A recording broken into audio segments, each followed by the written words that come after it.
এই সামনে আমরা ভেবেছিলাম ট্রেডমিলের একটা ভালো দিক আমরা পাবো, প্রতিনিয়ত ট্রেডমিল নিয়ে কমপ্লেন হতে যায়, তাও আমরা দেখলাম দুর্গাপুরের বুকে একটা করোনা নির্বাচন করা হলো।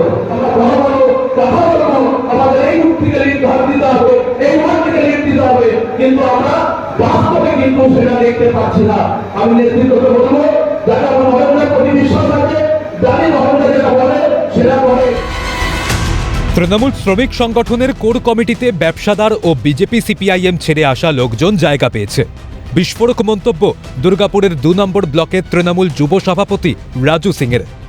দলে থেকে দলের সিদ্ধান্তের বিরোধিতায় তৃণমূল যুব নেতার মন্তব্যে তুঙ্গে রাজনৈতিক চর্চা। রাজু সিংয়ের মন্তব্যের তীব্র বিরোধিতায় ভরা জনসভা থেকে রীতিমতো ধমক পশ্চিম বর্ধমান জেলা তৃণমূল সভাপতি নরেন্দ্রনাথ চক্রবর্তীর। মঞ্চ থেকে তৃণমূলের যুব নেতাকে ধমক দিয়ে সবক শেখানোর চেষ্টা জেলা তৃণমূল সভাপতির। বললেন, তোমার ব্যক্তিগত পছন্দ অপছন্দ প্রাধান্য পাবে না দলে, দলের বিরোধিতা শোভা পায় না।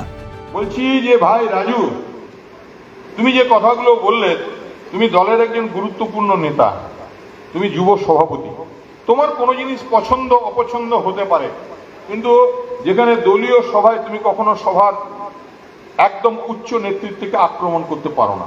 Mind it. দল কি করলো, আপনি এখান থেকে বসে, আপনি কোন হরিদাস পাল, আপনি যুব সভাপতি, আপনি এখান থেকে বসে বলছেন দলের সমালোচনা করছেন, দল এটা ঠিক করে। শাসক নেতার ক্ষোভ প্রকাশ কিংবা দলীয় নেতৃত্বকে শিষ্টাচারের পাঠ দেওয়ার ঘটনায় শুরু চড়াতে দেরি করেনি বিরোধী শিবির। এই ঘটনা তৃণমূলের অন্দরের অশান্তি। আগামীতে এই গোষ্ঠী কন্দল আরও বৃদ্ধি পাবে, কটাক্ষ বিজেপি বিধায়ক লক্ষণচন্দ্র ঘড়ুইয়ের। গোষ্ঠী না করে বলছে কেন? এখনো মুখ খুলেনি, কিছু লোক খুলছে, আগামীতে সবাই খুলতে শুরু করবে। ওয়েট করছে মানুষ, দেখছে মানুষ। নতুন লোক থাকলে পরে বিরোধিতা করবে না, যারা পুরনো যারা অভিজ্ঞ তারা হলে বিরোধিতা করবে। তাই প্রকাশ্যে গোষ্ঠীদ্বন্দ্ব এসছে, এই গোষ্ঠীদ্বন্দ্ব আরো বৃদ্ধি পাবে। যদিও বিজেপি বিধায়ক লক্ষণচন্দ্র ঘড়ুইয়ের গোষ্ঠী কন্দলের ইঙ্গিত মানতে নারাজ শাসক দল। দলীয় কর্মী সদস্যদের আলাপ আলোচনাকে রং চড়িয়ে জনগণের সামনে পেশ করার চেষ্টা করছে বিজেপি। দলের ভিতর কোনো অশান্তি নেই, সাফাই দিয়ে বিষয়টি এড়িয়ে যাওয়ার চেষ্টা দুর্গাপুর ২ নম্বর ব্লক তৃণমূল সভাপতি উজ্জ্বল মুখোপাধ্যায়ের। তবে এ ব্যাপারে সংবাদ মাধ্যমের সামনে মুখ খুলতে নারাজ তৃণমূল যুব কংগ্রেসের ২ নম্বর ব্লক সভাপতি রাজু সিং। রাজু সিং আমার যুব সভাপতি এবং সে খুব দায়িত্ববান কর্মী, এবং সে তার মনে হয়তো কিছু হয়েছিল সেটা ও বলেছে, সেখানে ওটা কোনো গুরুত্বপূর্ণ কথাই নয়। বিজেপি নিচে লক্ষণ ঘড়ু এসব নিয়ে ফালতু কথাবার্তা বলছে। লক্ষণ ঘড়ুয়ের সঙ্গে চন্দ্রশেখরের কি মিল আছে?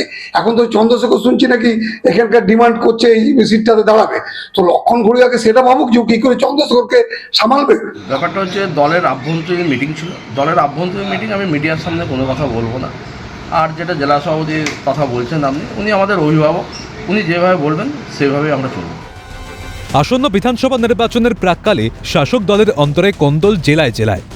দুর্গাপুরও তার ব্যতিক্রম নয়, তা বেশ স্পষ্ট। যদিও দুর্গাপুরে তৃণমূলের দলীয় নেতৃত্বদের মন কষাকষির দায় নিতে নারাজ দল, কিন্তু এই অশান্তির আঁচে আগামী দিনে ফিকে হয়ে যাবে না তো জনকল্যাণ? প্রশ্ন থেকেই যায়। রাজেশ সেনগুপ্তের রিপোর্ট, ক্যালকাটা নিউজ।